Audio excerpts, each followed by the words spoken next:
বন্ধুগণ এসে গেছি। এই দেখুন আমার দিদির অবস্থা। শ্যাম্পু বানানোটা দেখেছেন, এবার দিদির বাসন মাজাটা দেখুন। হ্যাঁ, বাসনটা এই যে 1 গামলা হয়ে গেছে। এই 10 মিনিট হয়েছে মেজে আবার খেতে গেছিল।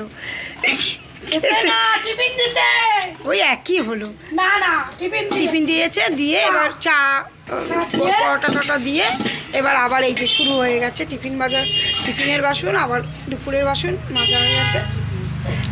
হ্যাঁ, কি বলবো বলুন। এখন শ্যাম্পু মাথায়, এখন আমার মাথায় বলতে কি ভাব তৈরি হয়ে গেছে। এবার এই করবে, মেজে আবার কাজে বেরোবে ও। তা সেটাই বলছি।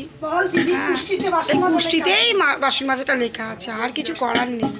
পুষ্টিতে যদি কারোর থাকে বাসন মাজা, তাহলে আর কি আপনার হাত না আমার হাত না কার হাত? পুষ্টিতেই লেখা আছে। লোকজন মানে রেখেও বাসন মাজতে হবে। কাপড় কাচার লোক, বাসন মাজার লোক, রান্নার লোক রেখেও, আর কিছু করার নেই। এই দেখুন, ঠিক আছে, আর কি বলবো। এইসব দেখালেও আমাদেরও মনটা খারাপ হয়, জানি যে এইসব দেখাচ্ছি। কাজ করছি, সেই কাজ করছি, আবার মন খারাপের কি আছে? ঘরের কাজ করতে হবে না? লোক না আসলে লোককেও তো স্বাভাবিক, তাদেরও তো দেখতে হয়। এইটাই মেজেই যাচ্ছে, মেজেই যাচ্ছে। এই হচ্ছে কথা।